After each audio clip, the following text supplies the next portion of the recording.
Smart plug से CDM hack कर उड़ाते थे कैश, अंतर्राज्यीय साइबर गैंग का भंडाफोड़। साइबराबाद पुलिस ने एटीएम और कैश डिपॉजिट मशीन को हैक कर साइबर ठगी करने वाले अंतर्राज्यीय गिरोह का पर्दाफाश करते हुए 4 शातिर आरोपियों को गिरफ्तार किया है।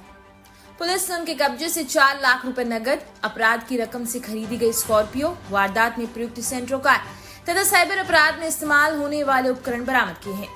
पुलिस के अनुसार कैनरा बैंक की राजेंद्र नगर शाखा स्थित सीडीएम से 27 से 29 जून के बीच छेड़छाड़ कर नकदी निकालने की शिकायत पर मुकदमा दर्ज किया गया।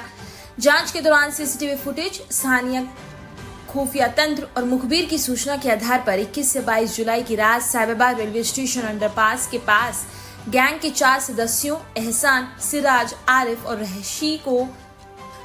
रहीश को गिरफ्तार किया गया।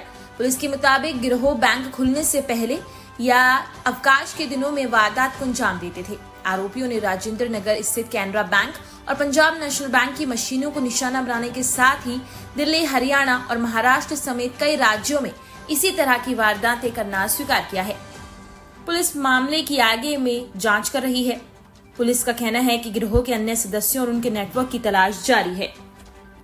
का भांडाफोड़ हुआ है, किस तरह से ये पूरी कवायद करते थे, किस तरह से अपराध को अंजाम दिया जाता था और कब से ये इस अपराध में लिप्त थे। तो देखिए, साहिबाबाद पुलिस द्वारा एक गैंग का ट्रैक किया गया है, जिनके द्वारा जो एटीएम होती थी, एटीएम में जो लोग पैसे डालने या निकालने जाते थे तो वहाँ पर एक पावर प्लग यूज करते थे, जो उनका इनका स्मार्ट लाइफ ऐप करके एक मोबाइल में अपने ऐप इंस्टॉल किए हुए थे, जिसके माध्यम से उस जो प्लग लगाते थे उसको ये कंट्रोल करते थे। तो इनका एक काम था कि जब वो पैसा ऊपर आने वाला होता था, जहाँ फंस सकता था, उसी टाइम पर वो पावर ऑफ करते थे और जिसके आधार पर ये जब वो आदमी वहाँ पर पैसा नहीं निकलता था, वापस चला जाता था, तो ये जा करके पेचकस के माध्यम से इन्होंने एक टूल बना रखा था, चेन का टूल बना रखा था, उसके माध्यम से उस पैसे को निकाल लेते थे। इस तरह की घटनाएं हमारे यहाँ के अलावा दिल्ली, हरियाणा और महाराष्ट्र में भी करना इन्होंने स्वीकार किया है। वहाँ से हम लोग जानकारी प्राप्त कर रहे हैं और यहाँ पर 2 अभियोगों का इस तरह से खुलासा हुआ है। तो एक अच्छे गैंग का खुलासा हुआ है जिससे लोगों को राहत मिली। बरामदगी क्या हुआ? इसमें देखिए, बरामदगी जो जिस टूल्स यूज करते थे वो टूल्स भी बरामद हुआ है और पेचकस, जिसमें पेचकस है और जो चेन से इन्होंने एक टूल बनाया हुआ वो है, प्लस जो प्लग है जिसको यूज करते थे वो प्लग है।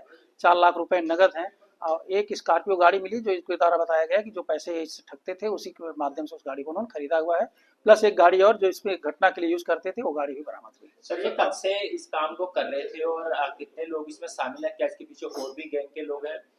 अभी तक तो इन्होंने जो बताया उसके हिसाब से 2020 के अराउंड से काम कर रहे थे और अभी 4 लोग गिरफ्तार हुए हैं और हम लोग छानबीन कर रहे हैं। अगर इसमें और कोई किसी की भूमिका पाई जाएगी तो उसके बारे में हम लोग जानकारी करेंगे।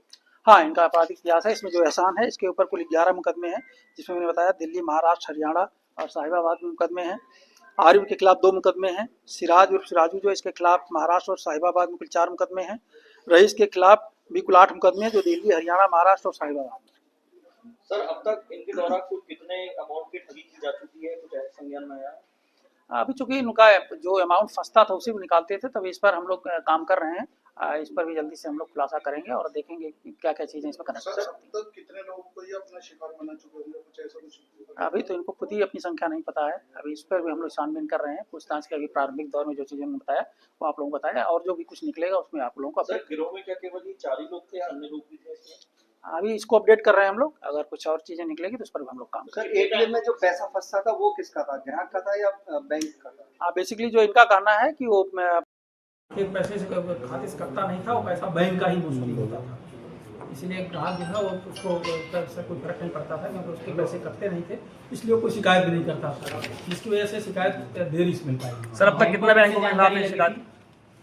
अब बैंकों को जैसा बदलते जब पैसे कम होंगे, उनके पैसे कम होंगे तो ये पैसा कट भी नहीं रहा ग्राहक उससे, तो वो इससे इनको पता लगा और फिर इसकी सूचना थाने में इसको काम किया और उसके लोगों का बंदा। सर, ये टैंपरिंग जो करते थे कैश डिपॉजिट मशीन में करते थे या एटीएम में करते थे? एटीएम।